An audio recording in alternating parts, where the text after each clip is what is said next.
No one in the arena that night expected anything to go wrong. It was supposed to be just another electrifying stop on Michael Jackson's sold-out world tour. Thousands of fans screaming his name, lights flooding the stage, and Michael giving everything he had to the people who loved him most. But halfway through the concert, as Michael stepped into the spotlight to perform one of his most emotional songs, something happened that no security team, no fan, not even Michael himself saw coming. A man, drunk, confused, and trembling, broke free from the barricades and charged straight toward Michael with full force. The audience screamed. Security froze for a split second. And Michael Jackson did something no one on earth expected. What followed in the next 2 minutes silence an arena of more than 50,000 people, not with fear, not with chaos, but with a moment so human, so fragile, so powerful, that those who witnessed it say they never looked at Michael the same way again. Tonight, you will hear the truth of what really happened on that stage, and why Michael's reaction remains one of the most extraordinary moments of compassion the world has never been told. Before we begin, make sure to subscribe to the channel, like this video, and turn on notifications. The stadium in Munich pulsed like a living organism, tens of thousands of fans moving as one, their screams echoing to the summer night as Michael Jackson stepped onto the stage. The lights exploded in brilliant white beams, music thundered through the speakers, and the crowd erupted with a roar so powerful it felt like the ground itself vibrated. Michael, dressed in his signature gold and black stage outfit, paused for a moment at center stage. He closed his eyes, feeling the energy wash over him like a wave. This was where he belonged, where he felt alive, understood, and connected to something greater than himself. But even as he smiled faintly, something inside him fell off.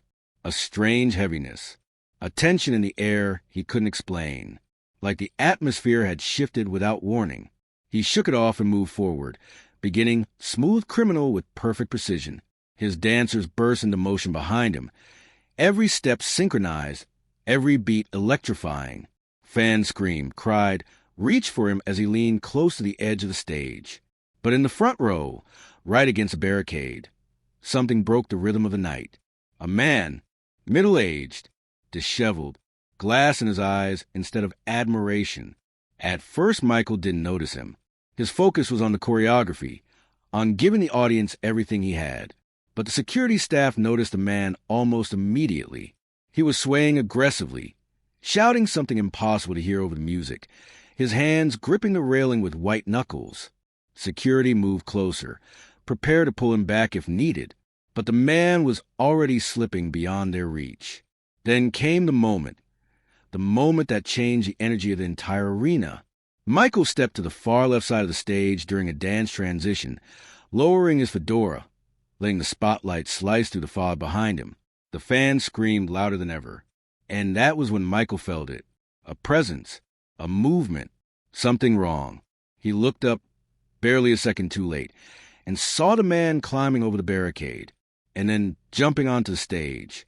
Michael's breath caught, not because he was afraid, he had experienced stage rushes before, but because of the look in the man's eyes. Wild, lost, desperate, a look that did not belong at a concert, a look that signaled danger. The music thundered on, unaware. The dancers continued, unaware. The audience screamed, unaware. But Michael froze for just a heartbeat. The man stumbled toward him with unsteady steps, his arms spreading open as if he meant to grab Michael, to pull him close, or perhaps something far worse. Security wasn't fast enough. He had chosen a moment when they were repositioning. The floodlights caught his face full on, revealing fresh tears, sweat, and something darker, something twisted by alcohol and emotion. Fans saw him. They screamed. A wave of shock tore through the stadium. And yet, Michael didn't move backward. Instead, he stepped forward. His dancers saw it too late, turning mid-choreography with confusion and alarm. Two of them instinctively reached for Michael, but he lifted a hand, very subtle, very soft. A signal only those who worked with him understood. Don't touch him. Let me handle this. The man reached the edge of the spotlight, just a few feet away from Michael. For a moment, it felt like time slowed. Michael could smell the alcohol from where he stood, could see the trembling in the man's fingers, the pain in his eyes. Michael, The man shouted, voice cracking with raw emotion. I need you. I need to tell you something. The arena fell into a strange hush, as if every fan felt the shift, the tension, the unpredictability of what might happen next. Security rushed forward from both sides, but the man staggered faster, nearly slipping as he tried to get closer to the world's most famous performer. Michael held his ground. His heart pounded, but he didn't step away. He whispered, barely audible, "It's okay, it's okay." The man lunged forward, not violently, but desperately, reaching out with both hands. And then, something happened that no one in the audience, not even the band or Michael's own dancers, expected. Michael reached out too, not in fear, not to push him away, but gently, almost compassionately. He placed a hand on the man's arm. The entire stadium gasped. Michael's dancers froze in shock. Security halted mid-charge. The music continued in the background like a surreal soundtrack to a moment that should never have happened. Michael looked into the man's eyes, and what he saw stopped him cold. This wasn't a crazed attacker. This wasn't a fan looking for attention. This was someone breaking apart from the inside.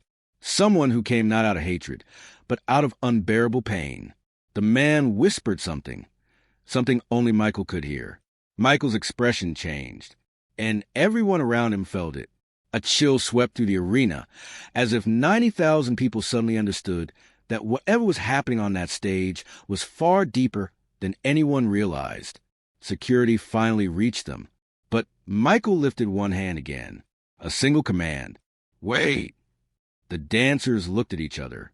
The audience held its breath. The world seemed to stop, because Michael Jackson, in the face of danger, chose compassion over fear. And no one could have predicted what he would do next.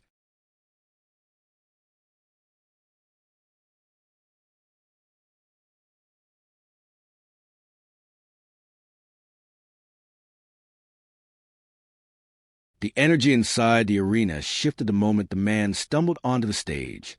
Michael felt it before he even turned around. It was a subtle ripple, like the crowd suddenly inhaled and forgot to exhale.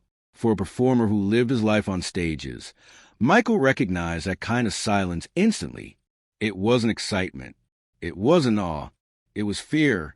He spun slowly, microphone still in his hand, spotlight following him. At first, all he saw was movement, a figure swaying unsteady, illuminated only by the glow of pyrotechnic lights behind him. Then the man stepped fully into the spotlight. He was young, maybe in his 20s, wearing a soaked t-shirt and jeans, his eyes glassy with alcohol. His steps were crooked, unpredictable. He looked less like a fan and more like a storm about to collapse. For a split second, Michael thought security would grab him, but no one moved. It was as if the entire world froze. Michael lowered the microphone. "Sir, you shouldn't be up here," he said gently, his voice echoing across 50,000 stunned spectators. The man didn't stop. He staggered forward, pointing at Michael with a trembling hand. "Why, you're not real," he slurred, his voice carrying through the arena. Michael blinked. The words were strange, out of place, and yet the pain behind them felt familiar. He stayed where he was, refusing to step back even as danger crept closer. From the side of the stage, Michael saw security guards rushing now, but too late. The man lunged forward, tripping over a lighting cable and falling to his knees, grabbing onto Michael's pants to keep himself from collapsing face first. The crowd gasped. 50,000 people, one collective breath, and then absolute silence. Michael didn't pull away. He didn't shout. He didn't panic. Instead, he knelt down beside the man, surprising the entire arena and the security team who froze mid-run. Hey, it's okay," Michael whispered, placing a steadying hand on the man's shoulder. "You're safe. You're with me now." The man's body shook. He pressed his forehead into Michael's knee, mumbling incoherent words. Tears mixed with the sweat on his face. The guards finally reached them. "Mr. Jackson, please step back," one whispered urgently. Michael raised a hand, stopping him. "Give me a moment." The guards obeyed, not because they wanted to, but because they knew Michael meant it. Michael gently lifted the man's chin. Their eyes met, For the first time, the man's expression softened, losing its wild confusion. "What's your name?" Michael asked quietly. The man swallowed hard. "Mark." "Okay, Mark," Michael said, his voice calm as a heartbeat. "You're okay. I promise. But you can't be on stage. It's dangerous up here." Mark nodded slowly, sobbing now loud, uncontrollable sobs that echoed across the arena and carried a strange, painful vulnerability. "I am sorry," Mark cried. I needed to see you." Michael's heart twisted. He had seen this before. Fans overwhelmed, emotional, lost, broken. But this felt different. Mark wasn't screaming or trying to touch fame. He wasn't desperate for a selfie or a memory. He was desperate for help. And Michael recognized that look. He had warned himself. "Mark," Michael said softly, "you're not alone tonight, okay?" The guards took a cautious step closer. Michael squeezed Mark's shoulder reassuringly. "They're just here to help you stand, all right? You're safe." Mark nodded weakly. The guards lifted him gently, guiding him toward the side of the stage. As they walked away, Mark kept looking back at Michael, eyes wide with something between gratitude and disbelief. Michael stood slowly, microphone back in his hand. The arena remained silent. Not a whisper, not a breath. 50,000 souls waiting for what Michael would say next. Michael inhaled slowly, grounding himself in the moment. Then he lifted the microphone to his lips. "Everyone," he began, voice echoing with a calm strength. "Sometimes people go through things we don't understand. And when they reach out, even in the wrong way, they're asking for love, not judgment." The silence broke, not with cheers, but with applause. Soft at first, then swelling, rising, spreading like a wave of compassion across the arena. Michael closed his eyes briefly, overwhelmed. But when he opened them, security was huddling near the stage exit, whispering urgently. Something about their stiffness, their expressions, their glances toward Michael caught his attention. Something wasn't right. One guard approached him quietly.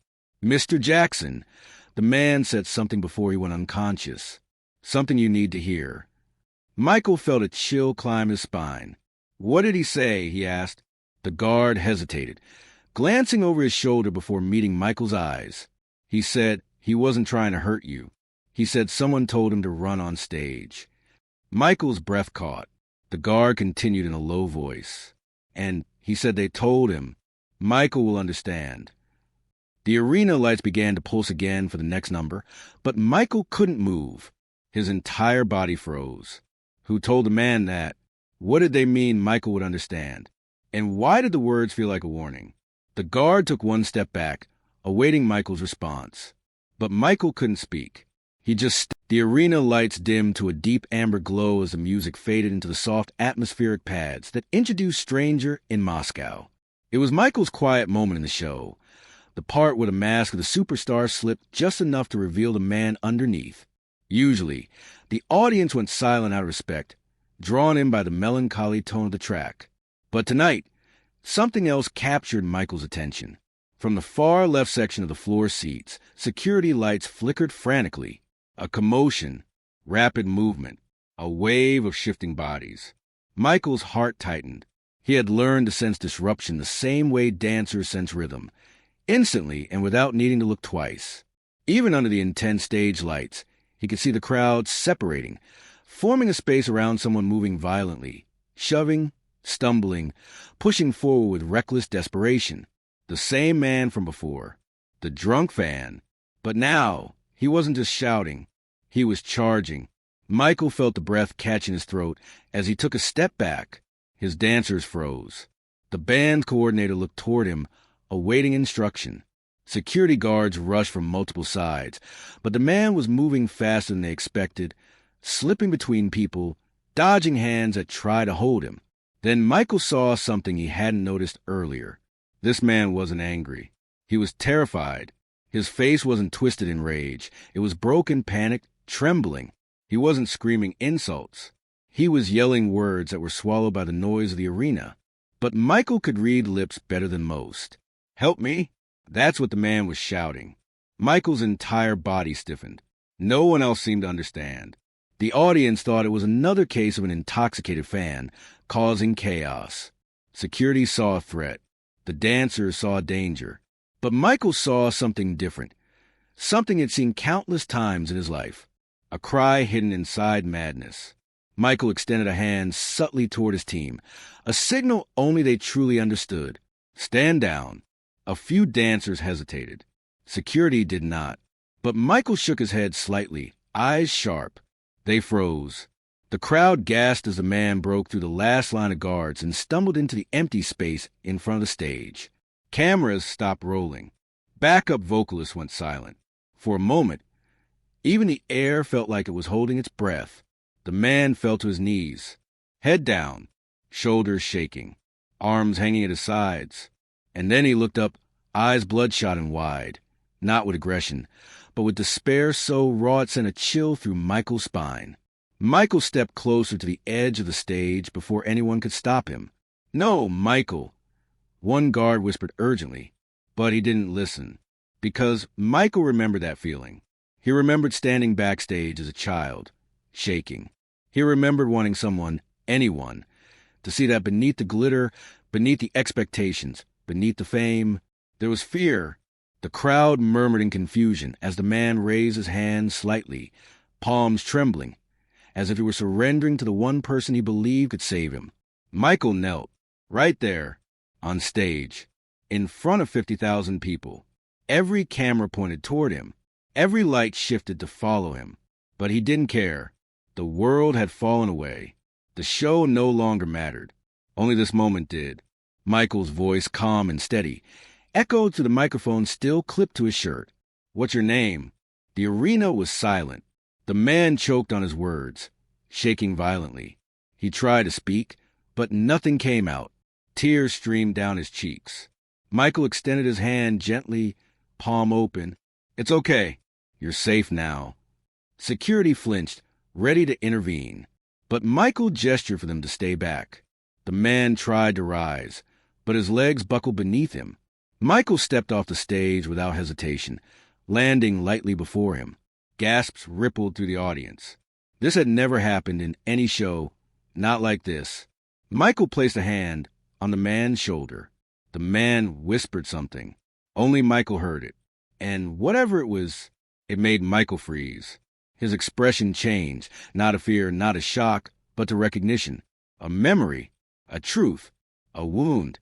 Michael whispered something back, too soft for anyone else to catch. And then he did something that stunned every soul in the arena. Michael pulled the man into an embrace. Not a cautious one, not a polite one. A full, desperate embrace, as if holding someone from the edge of a cliff. The man collapsed into him, sobbing uncontrollably, his voice breaking in ways the world would never fully understand. And for a moment, the show stopped.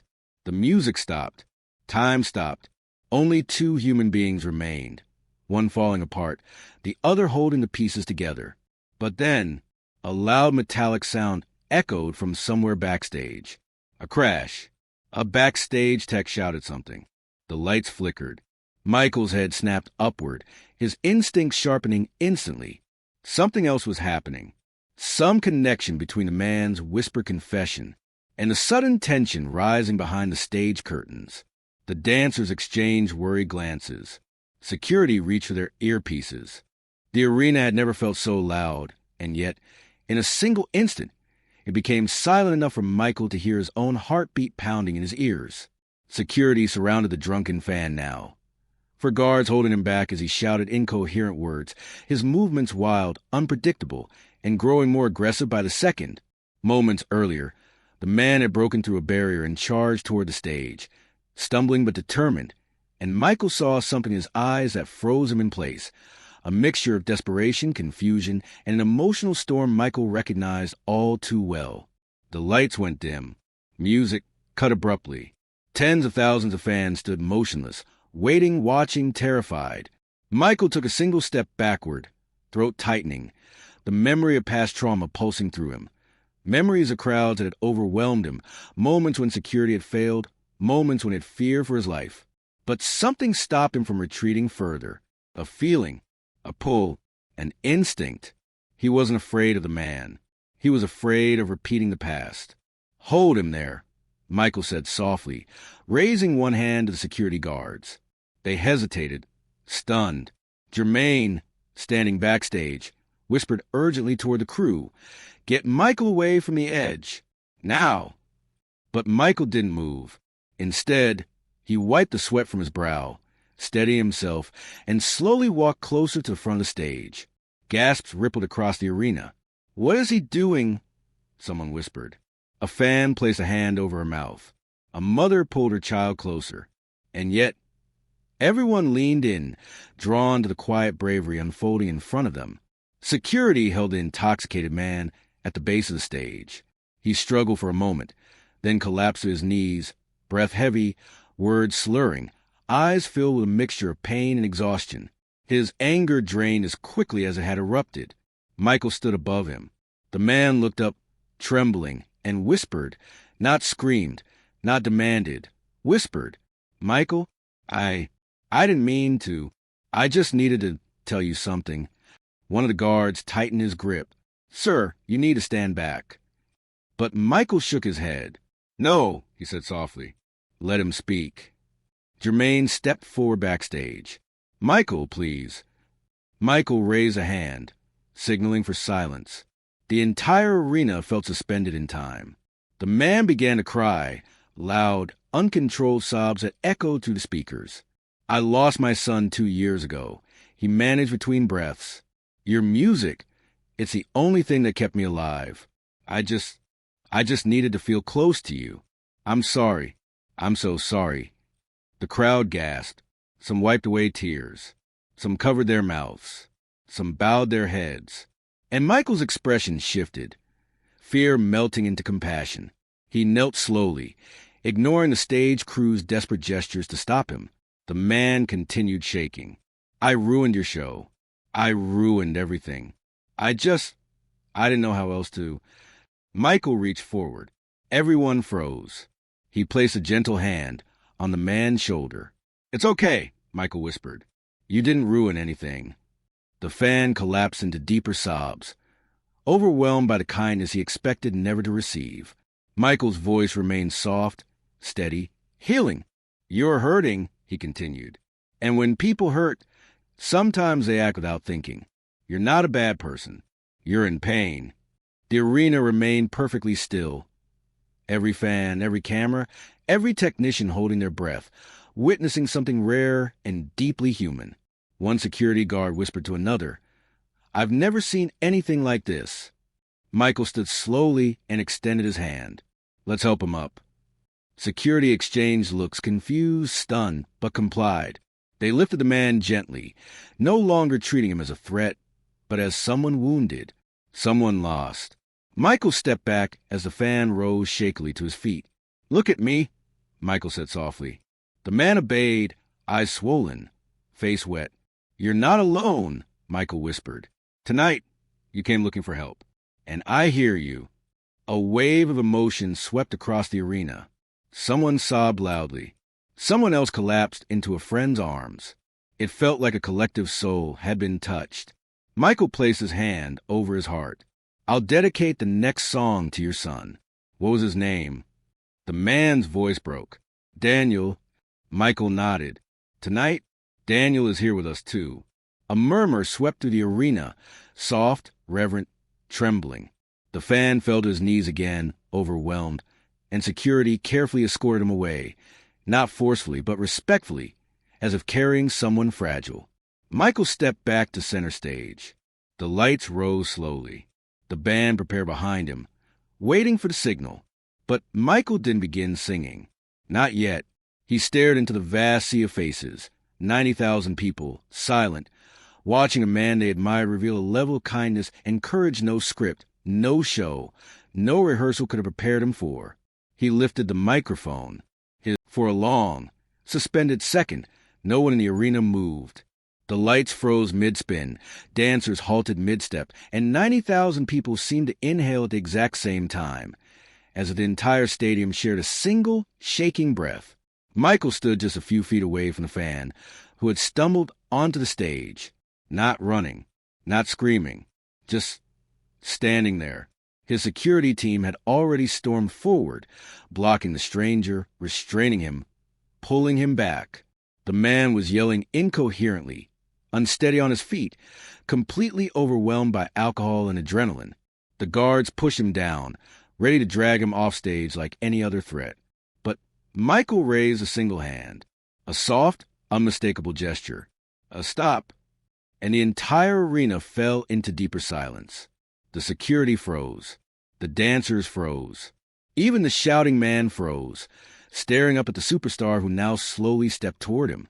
Michael's chest was still pounding, fear mixed with shock, adrenaline coursing through him. But his eyes were steady, focused, almost heartbreakingly calm. "Let him go," Michael said, barely above a whisper. The head of security looked horrified. "Sir, he's intoxicated." He rushed the stage. "Let him go," Michael repeated, firmer this time. Reluctantly, the guards eased their grip, stepping back but staying close, ready to intervene. The man's face was red, sweaty, confused. He wobbled where he stood, blinking up at Michael as though unsure if what he was seeing was real. Michael took one more slow step forward. The crowd watched in stunned silence. There were no screams now, no cheers, just 90,000 people holding still, witnessing something none of them would ever forget. Michael spoke first, his tone gentle, almost parental. "What's your name?" The man blinked, trying to focus. His words slurred. "Eric." Michael nodded slightly. "Eric, you scared me." The man's eyes filled with tears instantly. His voice broke. "I didn't mean to. I had to see you. I had to tell you." Michael tilted his head with genuine compassion. "Tell me what?" Eric swallowed hard, emotions overwhelming him. They said you don't care about us. They said you just perform and leave. But I know that's not true. I know it." Michael's expression softened. It was rare, pain mixed with understanding. "And I needed you to know," Eric added, voice cracking, "you saved my life once." A murmur rippled across the arena, quiet, like wind passing over thousands of people at the same time. Michael breathed in slowly. "What did I save you from, Eric?" Eric wiped his face clumsily. I was in a really dark place, drinking every day, isolated. And one night, I was ready to end everything." The arena collectively tensed. "But I heard you sing 'You Are Not Alone' on the radio. And something in your voice, something just stopped me. It made me feel like maybe someone out there cared. Maybe I could survive another day." Michael blinked slowly, holding the moment in his chest. His voice, when it came, was fragile. "I'm so sorry you went through that." Eric sobbed quietly. "I just wanted you to know. That's all. I'm sorry I ruined your show." Michael stepped closer until he stood just inches from the shaking man. "No, Eric, you didn't ruin anything." Security stiffened, anticipating danger. But Michael's intuition was rarely wrong. He placed a hand on Eric's shoulder, and the stadium gasped as one. "You reminded everyone here," Michael continued softly, "that we're all human, that we hurt, that we fall, and that sometimes we need someone to reach out a hand instead of pushing us away." Eric cried harder. "I'm sorry." Michael shook his head gently, his touch steady. "It's okay. You came because your heart needed to be heard." A faint smile, warm, sad, pulled at the corner of Michael's mouth. "And now it has."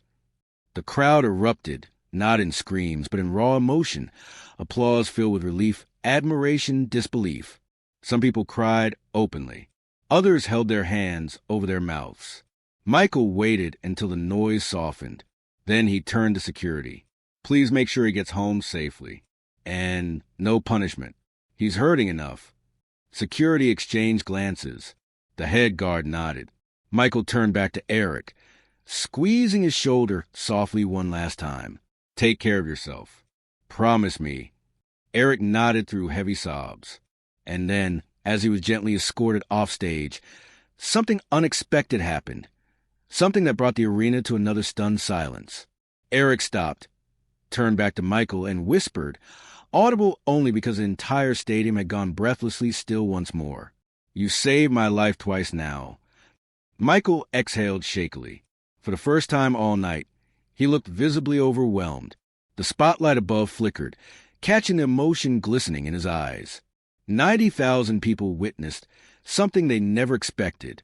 Michael Jackson fighting back tears. He stepped back to center stage, microphone trembling slightly in his hand. But before he could speak, the lights in the arena suddenly cut out. Total darkness. A collective scream. And Michael's voice, small and trembling, echoed into the void. Not again.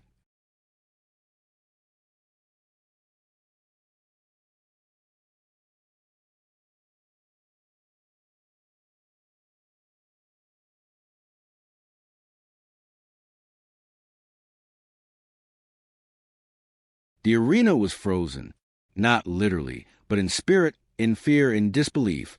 It felt as though every one of the nearly 80,000 attendees had forgotten how to breathe.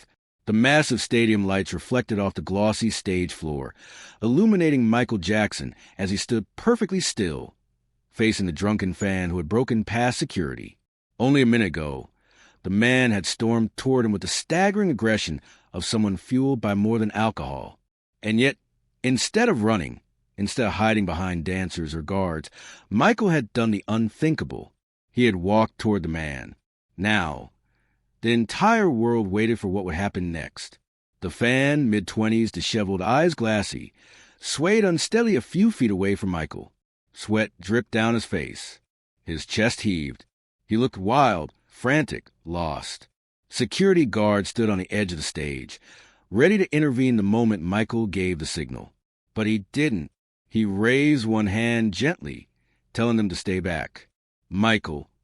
Kenny Ortega whispered from backstage, voice trembling into the radio headset. Step away. Please. Michael didn't move. He took one more step toward the fan. Hey, he said softly, barely audible even to the deafening silence.